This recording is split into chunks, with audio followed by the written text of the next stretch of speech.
The Puerto Rican Hebraic writing. Somebody told me this was a real thing. I thought they were crazy. Loco. Then when I went down to the caves to actually check it out here in Puerto Rico, what we found was rather astonishing. Because upon closer look and examination, start to see that each continent is connected through a common language or through common characters or paleo writings or groups of writings that we find on each island. When you go down this cave, just connected to the ocean basically, you're going to find a lot of these writings. They're going to match up with the paleo. It's absolutely wild. When I started to compare a lot of these writings, they were absolutely like identical to the paleo.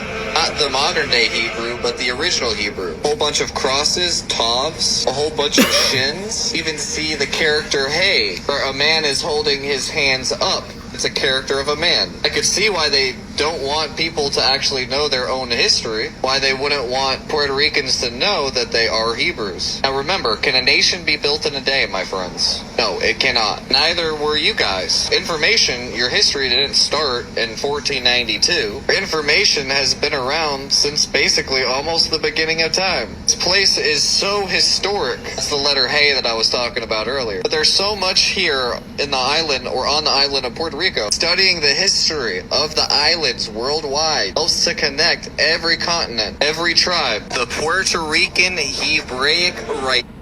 Alright, first and foremost, I want to give all honor and glory to Yahweh, Bahashim Yahushai, Bahashim B'Kah HaKadosh. Double honors to the elders and apostles, GMS where I learned from. Shalom to the whole for elect, preaching his word in true sincerity to your ribs. To you sisters out there learning silence and staying in order, I say to you all, Shalom.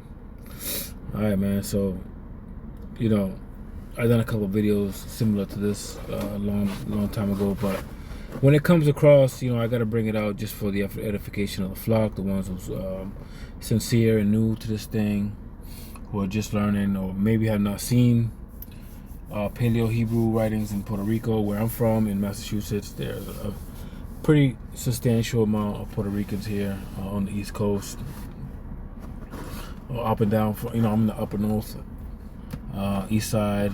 You know, Florida got a lot of Puerto Ricans too. You know, but we know about the Hebrew writing throughout the Americas. You know, when I first came into this thing, I saw Glenn Beck from at the time he was working at Fox before he was let go. He was bringing out how there was Hebrew writing in the Americas, which I'm going to play right now real quick. Hopefully it's still up. Is made up of 606 feet, 606 feet, 606 feet, 606 feet, 606. It's made up of stades, exactly the same. Now, if that's not interesting enough, look at the angle of the Great Pyramid of Giza. If you take the angle of the Great Pyramid of Giza, the slope is 51.8 degrees. Let's go back to the earthworks. If you measure the line that goes straight through the center of the structure, right here, and then you go true north, it's 51.8 degrees. That angle is exactly the same angle as the pyramids of Giza. It is the same math, the same calculations as ancient Egyptians. Let me show you one more connection. In 1860, David Wyrick, he's a guy who surveyed the Newark earthworks. He was digging into a mound near those earthworks, and he found a wooden coffin made of oak. They opened up the coffin and found a skeleton of a man holding a little box. It was about 8.10 inches in size. The box had been cemented shut here. This, by the way, is sitting in Ohio. Well, he opened up the box and he found a little man inside, a little black stone. They took it to scholars and they looked at it. The man seems to be carrying something, and there's writing here at first they couldn't recognize. The writing is, they thought in 1860, some sort of Hebrew. Well, finally, about 20 years later, they found some rabbis living in the area, and the rabbis looked at that and they could read it. They said it was an old kind of block Hebrew, and it was a rendition of the Ten Commandments. Now, this is another piece. Block Hebrew, they said they'd never seen anything like it. Mainstream archaeologists at the time called this a hoax. But then in 1900, or just about after 1900, in Israel, they found the same block-style Hebrew writing. Mainstream archaeologists still dismissed the findings. They found it in Israel, and they found it in Ohio. But there was another stone that they found that they couldn't argue. This is the Bat Creek stone. It was found during the course of an official Smithsonian evacuation. The Smithsonian didn't understand the meaning. It's originally upside down. They threw it in a box at the bottom of the Smithsonian, put it in the basement. Many years later, a scholar took it out of the box, looked at it, and went, oh my gosh, it's upside down. It's Phoenician, ancient Hebrew. So what's going on here? What is that about? Where is that history? I'll show you in a few minutes, and we're going to have a conversation. I'm going to show you some more things that the Smithsonian, science, government, commerce colluded to erase. Copyright disclaimer under Section 107 of the Copyright Act 1976. Allowance is made for fair use for purposes such as criticism, comment, news reporting, scholarship, and research. Fair use is a use permitted by copyright statute that might otherwise be infringing. Nonprofit, educational, or personal use tips the balance in favor of fair use. All right, first of All right. So yeah, you seen that. You know, Glenn Beck, I believe he was, I don't know if he was a Mormon, because I think the Mormons believe that the natives were Israel as well. You know, but the Lord, you know, he uses Esau to bring out truths, man. You know, the scriptures also talk about how their tongue shall fall upon themselves, man. You know, we see that happening. You know, but he mentioned the last thing he said was that, you know, the government conspired to erase this information, which reminds me of Psalms 83.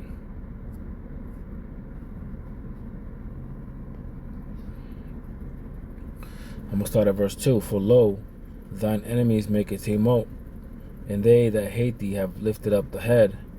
They have taken crafty counsel against thy people, and consulted against thy hidden ones, right? Which is the 12 tribes of Israel, the so-called Black, Hispanics, and Native Americans, right? And in this side of the world, they had conspired to hide these things. You know, when you read Lost Tribes in Promised Lands, you know, in that book, at one point, that book skyrocketed. It went from like $15 to like $300.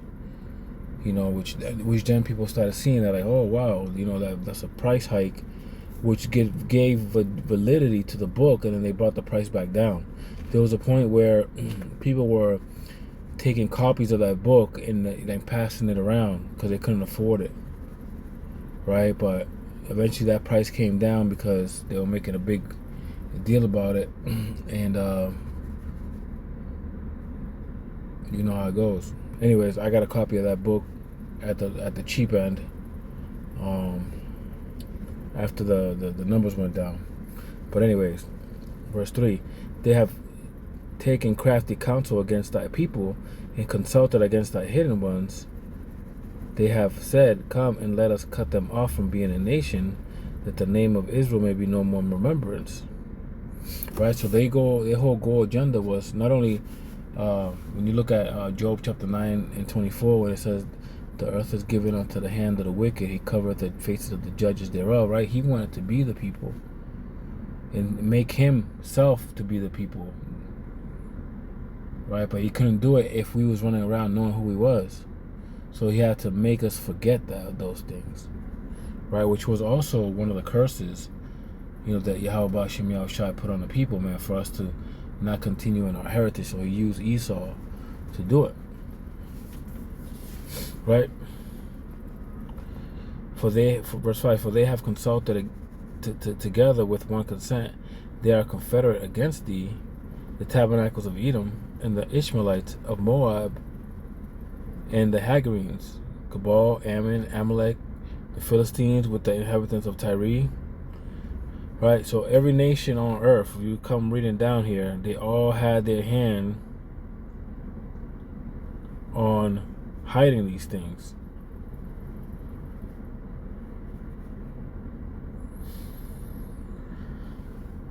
Right? So they accomplished that goal, man. And that's why in the book of Hosea, it says, in the place where they have said they are not my people, there, which is here in America, shall they be called the children of God. Paraphrasing Salakia, man. But you know what I'm getting at. Right? And when Yahweh Shai comes back and cracks that sky to come deliver his elect, right? The people, all the nations that had their hand in here, because they are who their fathers are, right, will see the strangeness of our salvation as it pertains to Second Ezra, right? I believe it's Second Ezra, Salakia, where it says they shall see the strangeness of our salvation. Let me get that actually.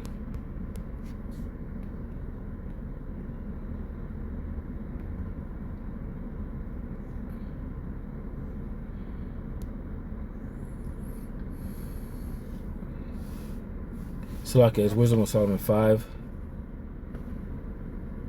and verse 2. When they see it, they shall be troubled with terrible fear and shall be amazed at the strangeness of his salvation, so far beyond all they have looked for.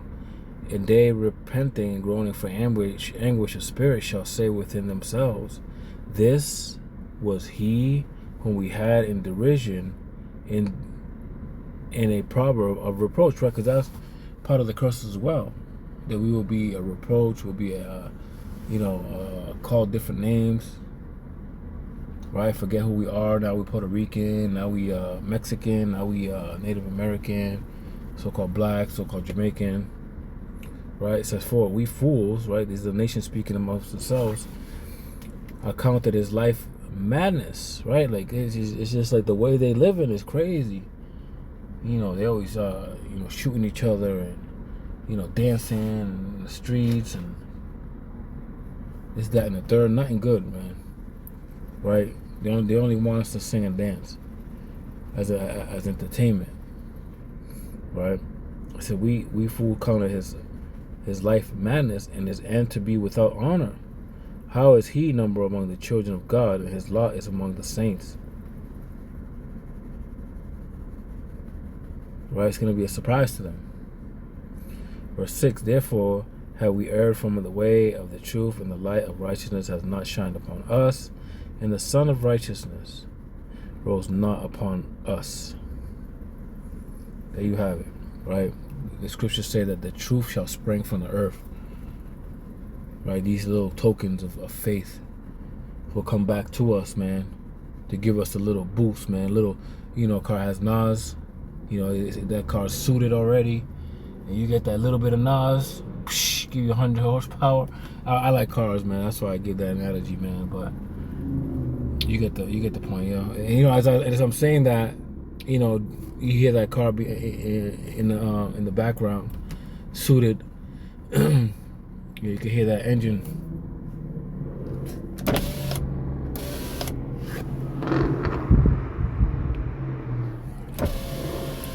Yeah, man. But anyways, I pray this lesson was edifying. I want to give all honor and glory to Yahweh, Bahashem Yahushai, Bahashem Rakah HaKodash. Double honors to the elders and apostles of GMS who I learned from. Shalom to the hopeful elect, preaching his word in truth and sincerity. To you ribs, to you sisters out there learning in silence and staying in order, I say to you all, Shalom.